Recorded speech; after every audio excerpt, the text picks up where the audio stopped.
friends here, just having coffee and talking about current events. Feel free to leave comments. I will not be bringing anybody up, sorry, because they have lots to say, and we're going to try to keep this within a certain amount of time. And I wish us well. So, what do you guys want to talk about first? And who wants to introduce themselves? And if you don't want to introduce yourselves, you just go, no. Okay. Introductions are overrated. Let's just start chatting. Well, don't you think people want to know who we are? Like, who are these strange faces in the middle of our feed? Bopping heads on a screen. That's all you need to know.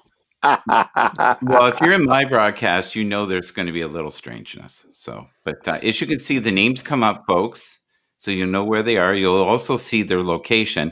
The only one that didn't do that is Carmi. Well done, Carmi. I didn't. I put my location on my profile. I am in the Great White North, not that far from Adib. I could probably ride my bike to Adib's house if I had about 8 hours and clear roads. I am in London, Ontario, Canada. That would be a good bike ride. It would be, and and we could share some socially distanced tea when I get there on your lawn. Oh, that would be nice. I look forward to that. Now, I want to know who on here can pronounce the town that I'm in. What, Mississauga? Mississauga. Hans, what do you think? Yes, actually, because I hear it a lot because I've got friends there as well. It's in reference to the Mississauga, the people that used to live here before we showed up and tore the place apart. It's a way better name than London because people think I live in the real London, and I'm not. I always have to disappoint them by telling them I'm in the other London, the one in Canada.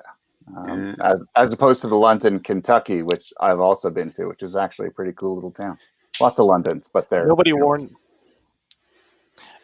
me about that. And when people said, "Yeah, I'm going to London for the day," I was like, "God, you're going to be exhausted. There's no way." Until I finally learned that there was London Part 2, the sequel. They should have called it New London. So are we? So do we want to say who we are and sort of how we come to be here? So Michael is kind of like the glue that we all work for Infotech Research Group.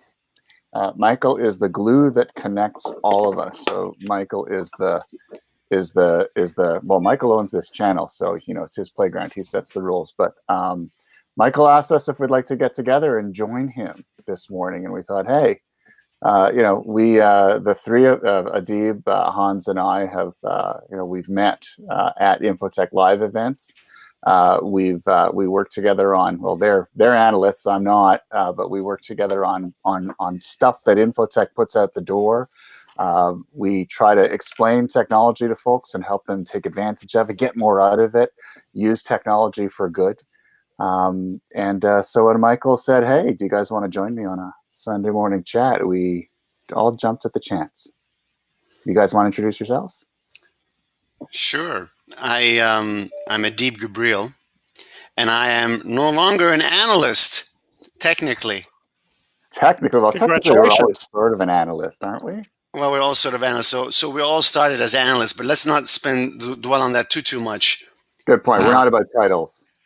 I met Michael on my first day. I stepped into the Toronto office, and I had just finished my first interview, and I was raving about the place. I don't know if Michael, your audience, have they heard you speak about the temple at all? They have, and I think they think I make it up, because when I tell them that I drive a 100-year-old elevator, they're like, "Okay, sure." Yeah, it's just like the movies too, with the little control that goes back and forth and the closing gates.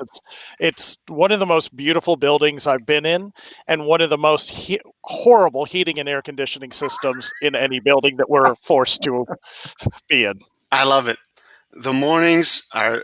What was it? Which one is it? I think one part of the day is very, very hot, and one part of the day is very, very cold. And you just have to go with it. It's all goodness. You know what? We would take the warm or the cold right now in a heartbeat, just to be back in the building together, right? to have the connectedness. Yeah, so it is by far one of the best buildings I've ever worked in. It has character, it has history. I work in London, and then every week or two I come in for the day. I take the train from London. London's about a 2-hour drive or train ride away from Toronto. So I'll take the train in, take the subway up to the office, and join my colleagues there. And it is honestly, it's a resonant, inspiring piece of architecture, and you sort of have to stop before you walk in and catch your breath and realize just how lucky you are. It is an amazing place to work. And we're really lucky to be there. And, Michael is the face of the building. Michael is the first person that people see when they come in. He sets the tone. If you want to know anything about this remarkable place, he's the guy that you go to. Even before I had even come to the building for the first time, I was told about this guy who knows everything, and that was Michael. And I was told you cannot go in without spending time with him. He gave me my first tour, and from that moment on, I was pretty much hooked. Same with me. So I was raving about the building to the front desk, and then the person behind the desk said, "Hey, why don't you have a chat with Michael?" And I'm like, "Sure, why not?" I have no idea what she was talking about. And then Michael shows up, says, "Hi, I'm Michael." And I said, "Hi, I'm Adib." And so he showed me around. I had no idea what was going on, but I had a feeling that something special was happening here. And he gave me some. He shared with me some prophetic predictions, which ultimately came true. So that was kind of cool. Okay. We should stay on topic here. Oh yeah, this is not anything like I thought it would be, but they never are. Okay, so are you guys first off okay with talking about COVID fatigue? Can we talk about that? Oh yeah, absolutely. Because I think we're all kind of sick of where we are right now, aren't we? Every day kind of looks the same. I feel like Bill Murray in Groundhog Day. I've actually, I do empathize with the people who have really been struggling with the addition or the changes. I've been working almost 100% remote except for travel, for the last 4 years. So I'm missing out on the travel. I'm missing out. I'm based out of Atlanta. So coming up to Toronto and other conferences I speak at, I miss those friends. But oddly enough, it hasn't been as much of a change except for the fact I can't go out to eat at lunch and I can't have my unlimited soda refills. And that's been the greatest hardship for me, is not being able to sit there with my notepad, working through stuff and just refilling 22 times so that everyone in Canada can make fun of my soda addiction.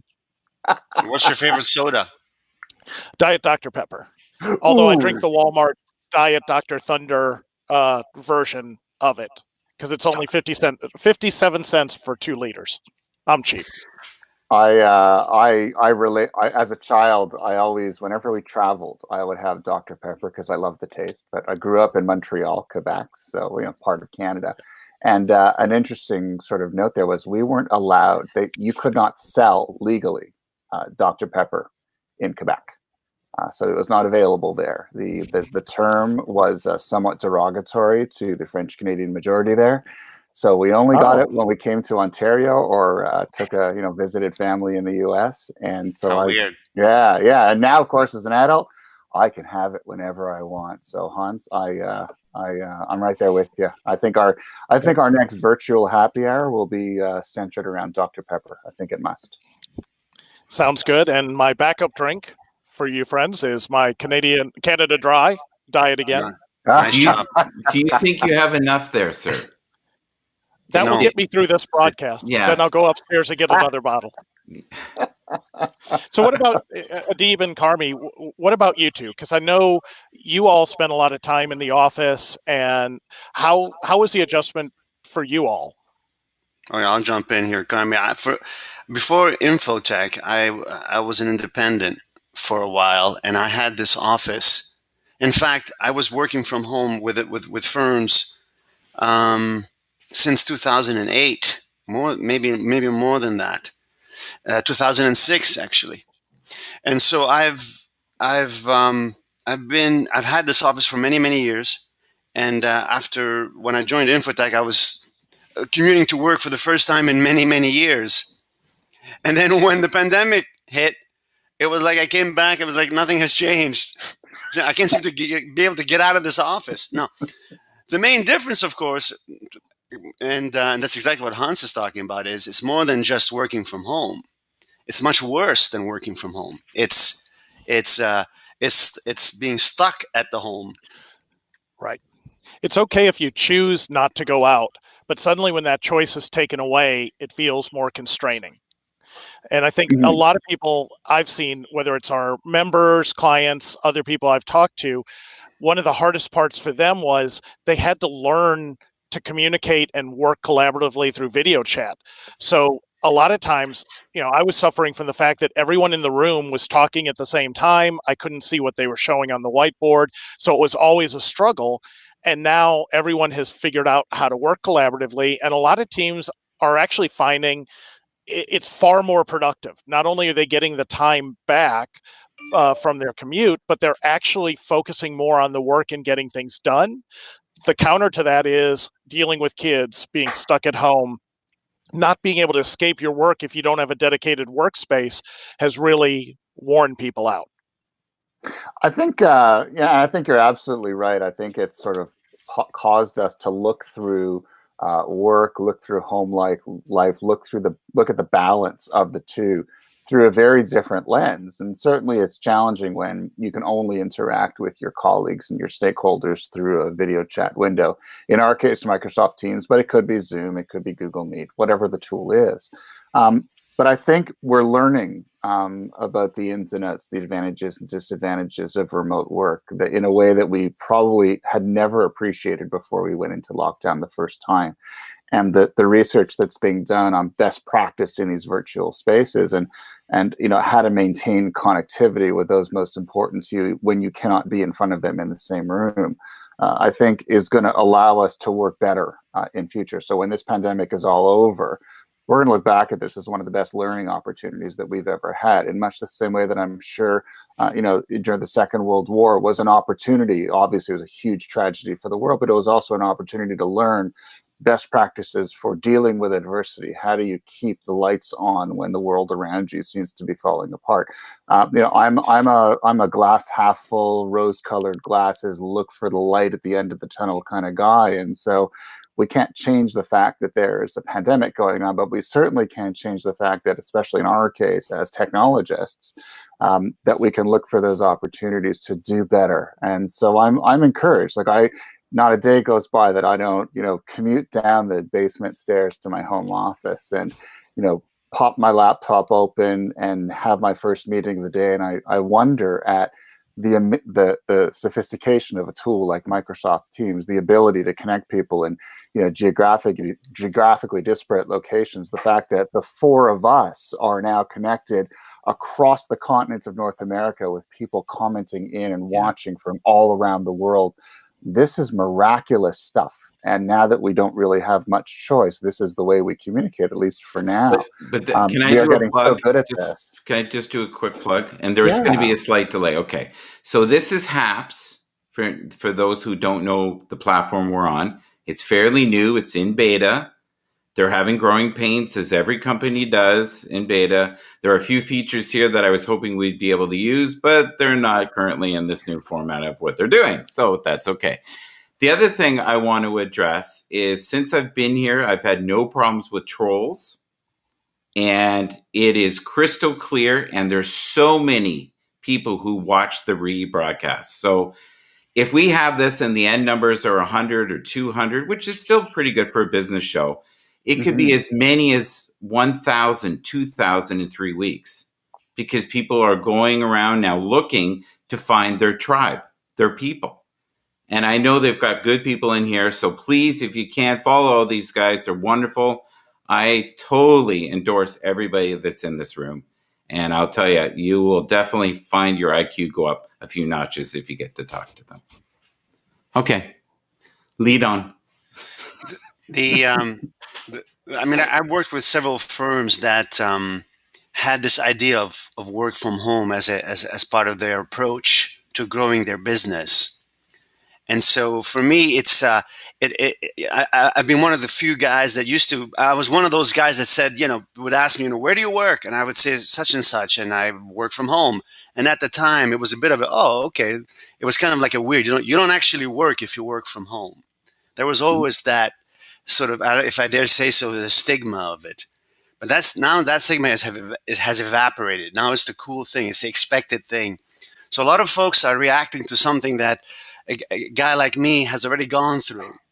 There was in some of the previous engagements I've had, the teams were being managed and they were across the globe. So to Carmi's point, they were teams that touched maybe 2 or 3 continents were on teleconference calls, and managers would manage a team that had folks that they hadn't met yet, physically met.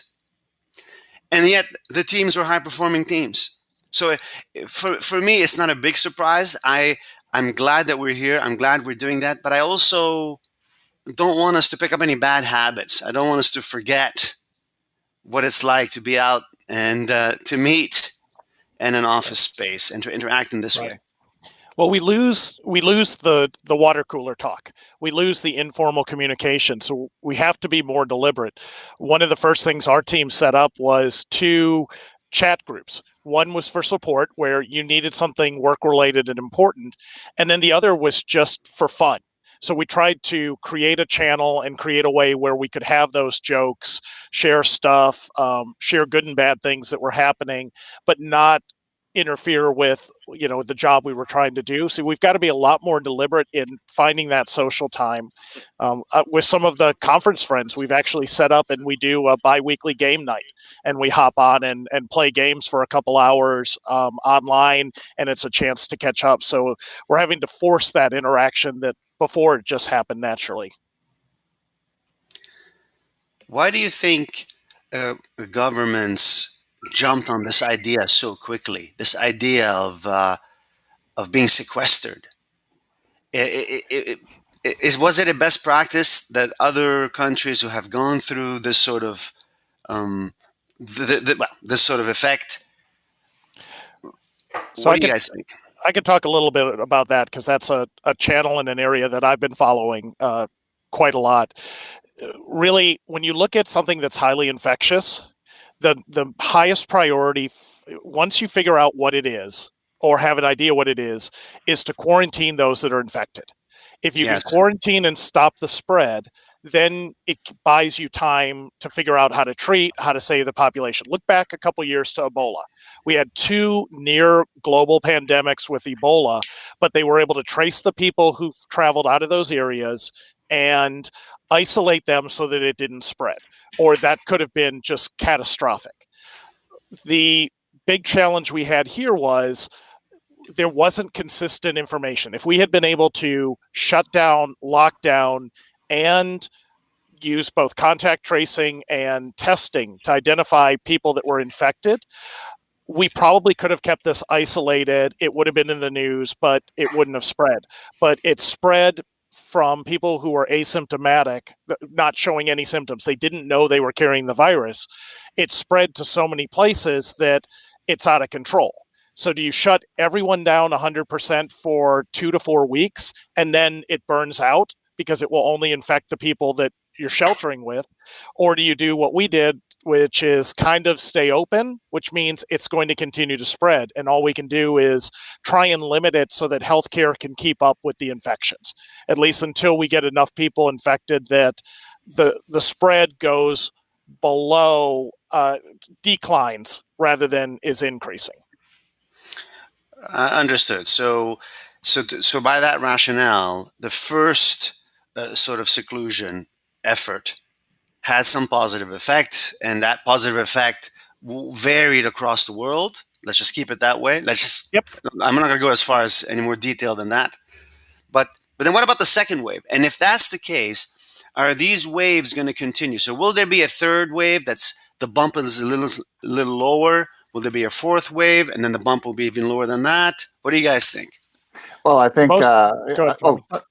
I think we are probably going to see additional waves, and I think right now, what's different between the first wave and what we're seeing now is that now we have vaccines not only on the horizon but actually in the initial stages of being distributed. So, we now have tools that over time will have the potential to stunt the spread. And ultimately get us to reach a level of immunity among society that will then render this entire issue moot. But we're not quite there yet. I think, all you need to do is go grocery shopping to realize that a year into this event, just how many people simply don't give it the attention that it deserves. I went grocery shopping yesterday because we needed some things, and I'm standing there and people are literally hovering right over my shoulder, and I stopped counting how many times I had to tell people to literally go away from me. We are in the middle of a pandemic. Please don't stand next to me. Distance yourself. And so I think behavior has a huge sort of determinant of where this will go. And unfortunately, I think there's a significant percentage of people out in the population who still haven't gotten the message, don't understand, what community spread is or means, or what their role in preventing it ultimately is. And unfortunately, because of human behaviors, we are where we are, and it's not going to get better until vaccination essentially stamps this out on our behalf.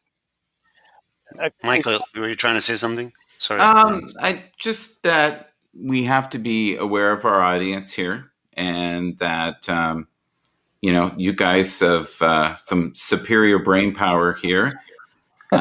Some of these terms may be flying over some heads, which is fine. This is great if we're on LinkedIn, but on Haps it's a little lighter. I noticed we went from gear 3 to gear 7 without shifting. We just went. And we now know that I just want to put a light point in. Okay, just a very light point. What I've noticed is we have those who don't care anymore, don't wear a mask. You'll have a group of them and look at you like you're going to do something about it, and they're talking. Police are passing by, and I'm like, how did it get here? And I think it's fatigue. I think we're going through a form of fatigue, and some people are like, they don't believe it at all, think it's some huge conspiracy. Or you have those who are absolutely, like my mom, terrified to even open the door with a series of masks. And, she has her reasons. But if we could address that, why is there such a wide, different viewpoint on the exact same thing? And yet we all know that people are dying from it. That's not a mystery. Thanks, Helen. Yeah. Hi, Tuan. Yeah, you guys rock. You guys are amazing viewers. Thank you. You're making my day. This is delightful. I think the human condition being what it is, there's always going to be a wide spectrum of response and perspective on anything. And I think that's what makes humans humans. I think it's what makes us special, right? The fact that we aren't all the same. And fortunately or unfortunately, in the case of a pandemic, that is going to mean, certain behaviors that will help and certain behaviors that may not help. But that's just humanity, right? You're 7.5 billion people on this planet. That's 7.5 billion different opinions on what is or is not reality, and that is normal. Never going to change. And I don't really think we should fight it. That's just the way we are. The way we're built. A big portion of it is also, I think, how scientists communicated at the beginning was confusing to people as well. And so it seemed like we were getting mixed messages and mixed advice. Coronaviruses are pretty interesting, and SARS is a good example. SARS, when it broke out in Hong Kong and China before, it passed through most of the protective equipment, and a lot of healthcare workers got sick. So at the beginning of this, they thought they had another SARS on their hands, which meant hospitals needed the protective equipment, but it wasn't really going to help the rest of us. They quickly realized that this virus really likes playing in the swimming pool. It likes getting tied to moisture and water droplets, and actually masks, even a couple layers of fabric, good fabric, could actually trap it and save us. And when they discovered that, they're like, all right, we were telling you not to wear masks. Now we think masks will really help. And if nothing else, if you cough or sneeze, you're not going to get other people sick. And that really helped, but it took a while for people to realize that it was new advice based on more information, not, hey, we have no idea what's going on. And if you think about it, we all suffer from the flu every year. There are really nasty versions of the flu. There's many versions of coronavirus going around. They are always going to be around. Avian flu, MERS is still pops up every year, swine flu, all of these things. Most likely, we're going to probably be like a lot of Asia is moving forward, where you're going to wear some level of a mask going out. You're going to try and be more careful washing your hands and not poking yourself in the eye. And that will stop flu and all of these viruses. And the people who don't follow the advice are going to get sick, and sick more frequently. But yeah, I agree with Carmi. We'll survive, but our world is populated, and now with travel, anything can spread anywhere. We've known these things are coming for a long time. We didn't know when, so we need to start changing our behavior. Same thing we did with water and food. As we increased farming, we had to, do a little bit more safety precautions with the food we ate. This is no different. So I just want to, interject here for a sec, because I had a fear at the beginning of this that we could chat for 5 hours and all of us would be like, no, we're going to do 30 minutes, man. We got 30 minutes in the bag. And I feel like we're on the first tier of our staircase here. So I just thought I'd warn you, we're at 26 minutes. I would love, we haven't talked about anything we talked about in the green room, but that's fine.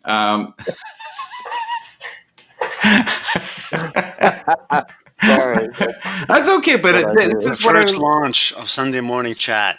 No, but this happens on Haps. I don't know if you've noticed, but the people in the room, and you're only seeing a fifth of what's really going on, okay? We have 97 viewers so far. We have all kinds of interaction here. People are going to be watching this later. It'll probably be in the thousands of views in a couple of weeks. And it's because it's very on point. But we have not discussed one thing. And I don't know if you guys don't want to talk about it now. It's about a man that... Fire away. Well, some people call him Donald. Oh, I love him. We're going to bring out the Donald. I've loved his cartoons from the beginning.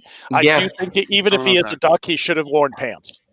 Yeah, I always had issues with showing that to my children, a duck without pants. Yeah. Yes. You're wearing a tie and not pants.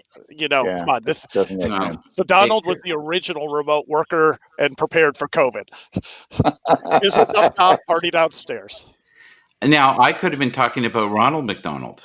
Do you know what I mean? We could have been. Yeah, we assume. Yeah, but I that's true. assume we all know what we're talking about. So, does anybody want to jump in the pool, or are we going to just? Suddenly, I feel like a Big Mac. Yeah. Yeah. Woo! Let's jump in the pool. How many more days? Oh, that's right. 3 more days, regardless of 3 more days. Do we need to give more publicity to an individual who doesn't need it, who's looking for it? No, and I certainly don't want to, and it's why I've always backed away from that. As a journalist, as an analyst, it's never really been my thing to get political. However, I went into this career path. I pursued this career path, because I wanted to tell stories. I wanted to uncover truth. I wanted to improve the world around me, and so to kind of look back at the last 4 or 5 years, which have literally been driven by mistruths, untruths, is jarring for me. And I don't say this, and again, I don't, as a journalist, it's never mattered what my political background, is or was. I'm Canadian. I care about my community. I want all of us to succeed. I want to do things. I want to devote my life to making sure that I leave the world in a better position than it was when I got here. That's my goal. If that's political, then so be it. And to use the lie, the size of the inauguration day crowd, the meetings that he had with people where sir, they were crying, big men, burly, crying. Give me a break. That one lie after another. It's fatiguing after 4 or 5 years. And you talk about fatigue. Of anything, I'm looking Speaking forward to that being done. Yeah. Sorry, Carmen, I didn't mean to interrupt you. No worries. Yes. But we're seeing this across politics as well. I've become very frustrated with a lot of our political leaders who are in it to maintain their own power and control, and routinely provide false justification for the laws and actions they're trying to take. And here we had somebody that just did it on a far more magnificent Twitter-based scale and, took everything to a further extreme, but we're not holding all of our politicians accountable. When we see interviews and they're trying to push legislation and just using outright incorrect or deliberately incorrect information, but we're not holding these people accountable. So is it reasonable to think that someone would do the extreme version or become a super troll in that area? I think we got what we asked for. Like, this is the end result of what America wanted.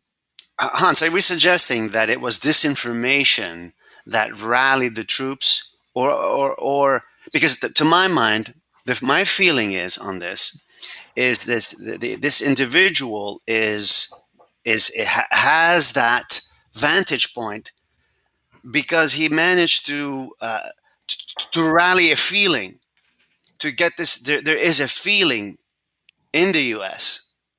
that is there, and he represents that feeling. So we're always going after the individual, but the fact is that individual is representing some feeling that lingers in the U.S. Course. I'm not going to deny that, and everyone calls this guy dumb, but the truth of the matter is his ability to tap into that sense, that undertone, that had been living in the shadows for God knows how long. Was brilliant. I mean, this takes, and I will say this as, I don't know if you can tell from my name, I'm a Jew. And so I grew up learning the lessons of the Holocaust. And frankly, you don't have to be Jewish. We should all learn the lessons of the Holocaust, because if you look at the Donald Trump playbook for communications, messaging, and propaganda, it is literally lifted from 1930s Nazism. And, we were always raised with two words in our mind: never again. And so that we were supposed to, if you recognize that behavior, you were supposed to flag it, you were supposed to challenge it, you were supposed to ensure that it didn't happen again.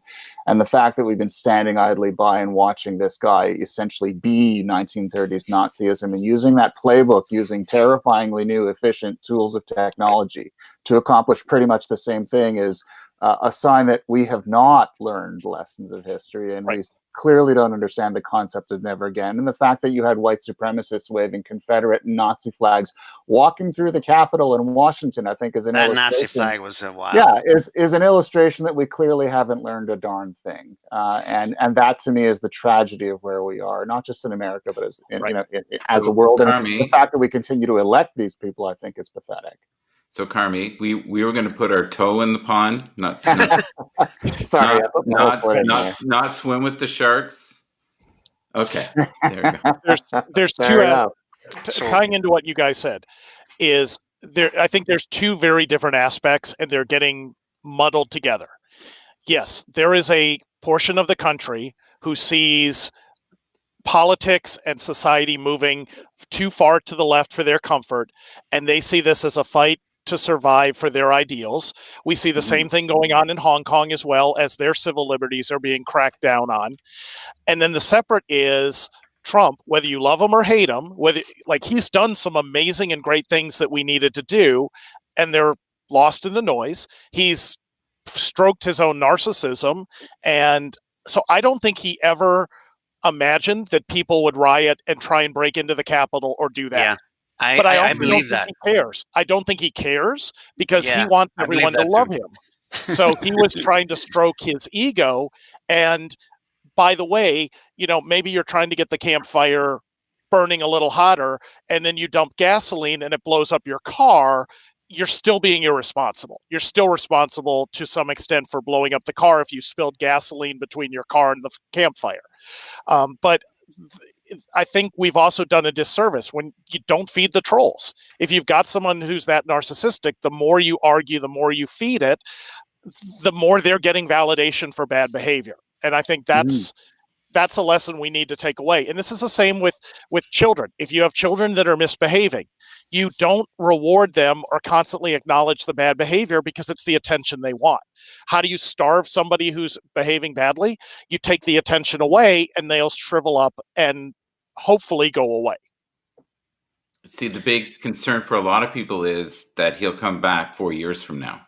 Well, he won't come back. But maybe a member of his family will come back, but I don't think he'll come back. When W left office, it pretty much ruined his family's chance at holding office again. I can't see him wanting to come back or coming back. I honestly don't think he wanted to be president until people told him he couldn't, and then his ego wouldn't let it go. The main thing I'm looking forward to is to see what Melania's new contract was and what her payout was for staying with him. Here we go again. My toe in the pond. Toe in the pond. Yeah. Okay. I want to go back to this. I don't see him coming back. I don't see him being able to mobilize the base. But we have to look out for the next one, whether they're on the left or the right.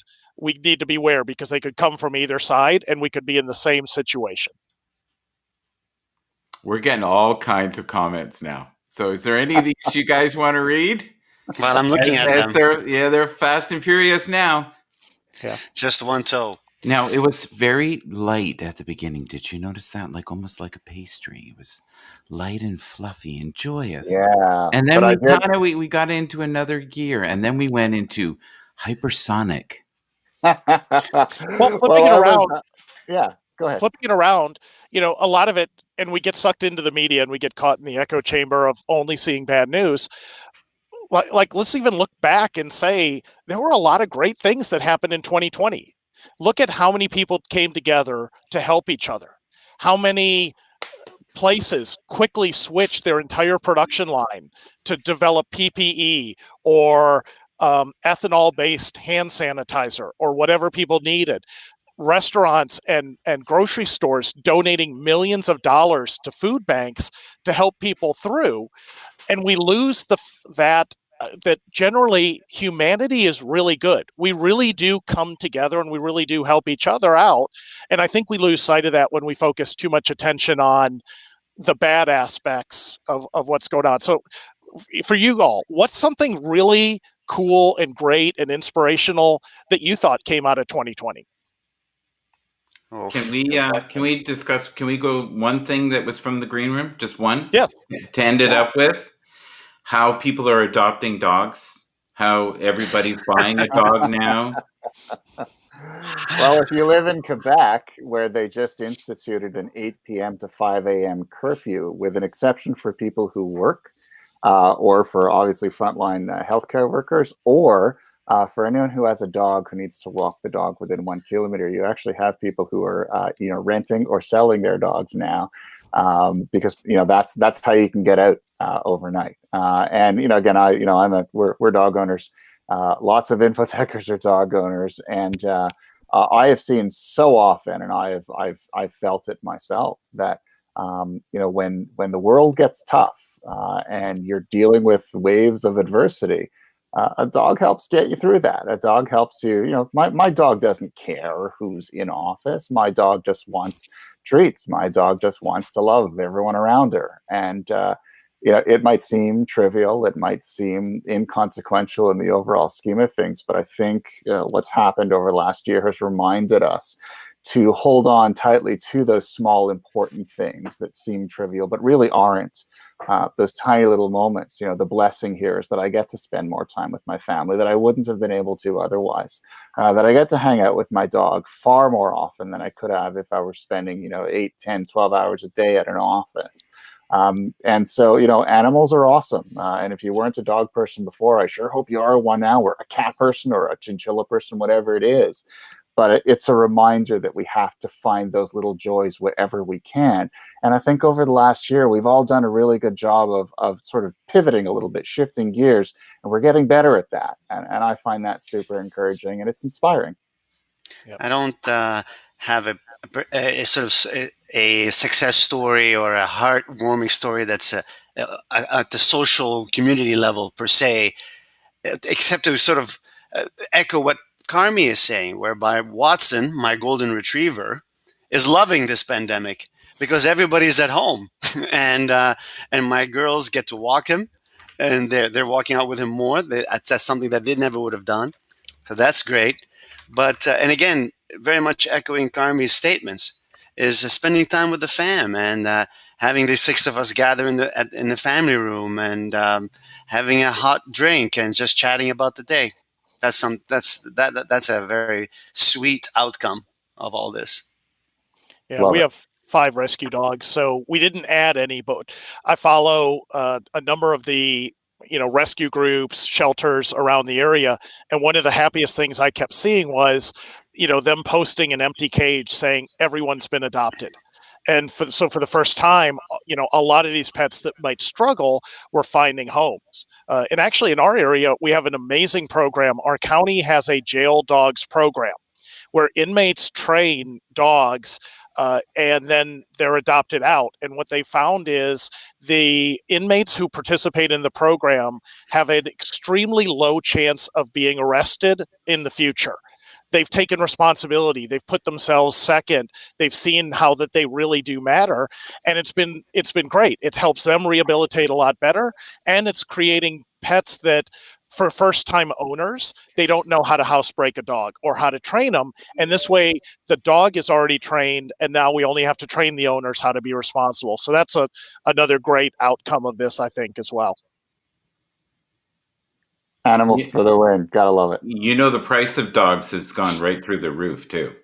And beware of scams. There are some online scams, so be careful. Make sure you know or adopt in person while wearing a mask. So I think there's always, in the margins, there's always going to be someone who's trying to scam everyone. But Helen in comments said something that I think is very prescient and very real. She said, we're used to seeing the negative. We forget that people are generally inherently good. And as a journalist, it's always saddened me that the negative gets the headline, right? 1,000 people drive to work and have an easy drive. They don't get the headline. The one person who drives drunk wraps himself around a pole. That becomes the news. We sort of forget all the other good stories that happen in the shadows. And I think, we need to pay particular attention, especially because we have access to tools like apps, like Facebook, like Twitter, like Instagram, that it's up to us to tell the stories. You see a story about, sitting around with your family and the dog and having a drink and having a chat, which is just a lovely kind of image that, we should be sharing that. So, find some way to capture that and share it, because maybe that'll inspire someone else to do the same thing. It's our role. I got a little grief from my wife a little while back because I was giving the dog so many treats during the day, and she's like, come on, they don't need all of these things. I was like, look at how cheap a treat is, how simple it is, but look at how happy it makes them. Like, it's so easy to make them so happy with something so small. Why wouldn't I do that from time to time, as long as it's still a treat and not expected? And I think that goes back to life in general. With our families, with our coworkers, with our friends, there's lots of little things we can do to help improve their day, help them feel appreciated. Just these little treats we could pop out that don't cost us much, but really help spread that joy and help lift people out of the fatigue and the depression that they may be suffering from, because we're just so focused on solving the problems. Let's see if we can insert a little bit joy. I think, that's one of the driving reasons why Michael set up the channel and spent so much time and effort trying to reach out to people, is to spread his natural warmth and joy and make the world a little bit better place. And I think we could learn a lot from that as well. I'm not paying him at all. That's the truth. Not at all. Yeah. No, there's no payment here. Not even a doggy treat. Not even a doggy treat. Nothing. I guarantee it. So listen, guys, let's, if you're comfortable with it, we're embarking on that 45-minute thing we talked about earlier. And I feel like we only talked about one thing we talked about in the green room. But if we can address some of the comments here that you're comfortable addressing, that would make me happy. If you don't want to, we can say, we wish you well, whatever is good. I always end my shows with what you're grateful for. So if each of you, who wants to start first? Do you want me to start first because it's kind of mushy? Go ahead. I'm the mush master. Okay. I'm currently grateful for this opportunity that we had today to be together collectively, and the relationships I've developed with each of these people in mostly the pandemic. We would have never had that kind of interaction with 1 minute on the elevator going, have a nice day. Good luck. I wish you well. So now we have developed, I would think, some of us lifelong bonds here because of the pandemic.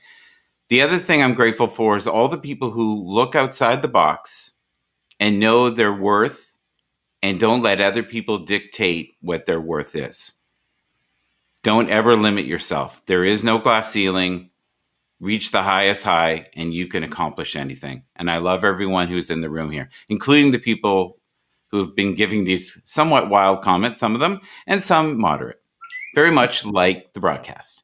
Okay, who's next after me? I'll go next as we're going anti-clockwise. Grateful for the ability to be able to do this during a tough time. Some folks have had a very different experience in this pandemic, and they're hurting, they're struggling. And we're all kind of sitting pretty here in our webcasts talking about it. And I want to think about those folks who are having a tougher time. And so that's it. Next. That was beautiful. Yeah, love it. That was warm and fuzzy. Good. Exactly. That was a deep to the core, which is why we love you. I am grateful that we all live in an era where we have access to these tools of communication and connection. I can't imagine going through a global event without tools like this, where we can literally create community across the globe from home. And I'm thankful that we have the opportunity to do that. Deeb, you raised something really profound, is that we're privileged. And so, not a moment goes by that I don't reflect on the privilege that I have. And our accountability is to make sure that we never forget that we look out for those who don't, that we show kindness to everyone who crosses our path, because now more than ever they need that.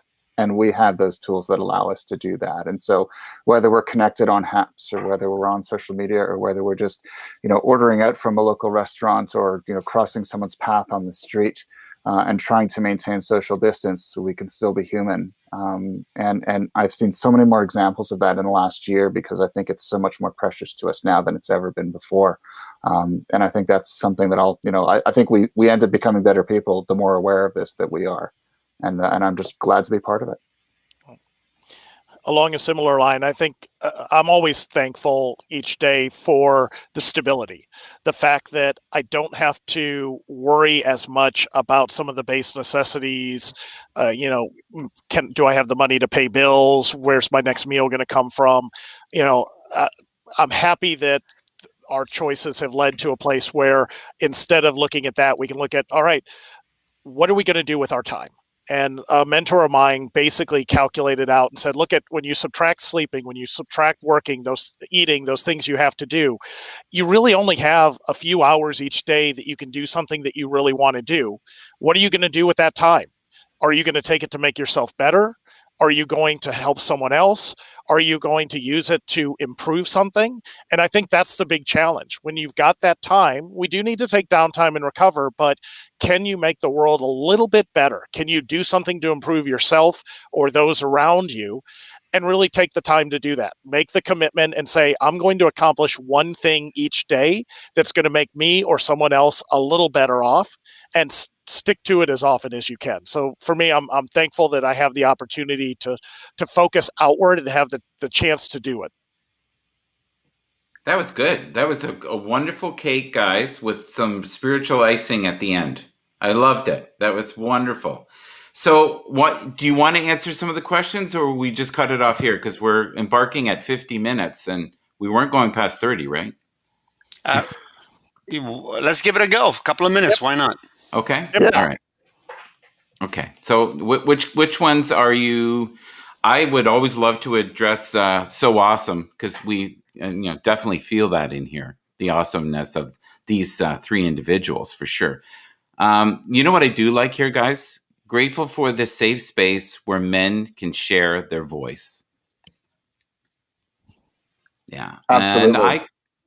And even that last 2 minutes there, if we cut that up and repackage that, we could have people crying all over the world, especially the part with Adib's part. I was starting to tear up a bit. How about you guys? I was grabbing the Adib. Did I go too far? No, you don't. You didn't. Grown men crying. That's our specialty. That's right. Not the first time that Adib has almost brought me to tears too. So just so you know, camera or no camera, the guy knows what he's doing. Helen Wallace brought up a great point that, we're used to seeing the negative. We forget that people are inherently good. And there's a twist on that is advice I give, especially in the workplace, which is assume goodwill. A lot of times we go into a meeting or to a decision and we think, it's going to go against us. But if we assume that our coworkers, everyone is generally trying to make things better, then we can explore the differences and find the solution, not think that, they're trying to approach it from a negative place. So I think about that. We are generally good. We generally want good things. I don't know anyone who works for a company and doesn't want the company to be better. So why don't we go into some of these team meetings and assume everyone wants a good outcome and then work to figure out what that is instead of succumbing to some of the infighting. Beautiful. Okay. Do you want to end it there, folks? Or we all? Yeah. Okay. I think that feels right. Okay. Any last word, Adib? You look like you've got one more nugget in you. You're good? I'm good. See you next Sunday. Oh, okay. Well, how about that? I hope that happens. And if we have anybody who's interested in being a guest in the future, please contact me, and I will do my very best to consider you as a guest. And thank you, everybody in the room. I thought this went fabulously well. Not exactly like I thought, but this is HAPS. And please, if you can, subscribe, follow, and if you can, send these guys a coffee because you can here. Take care. God bless you all. Take care.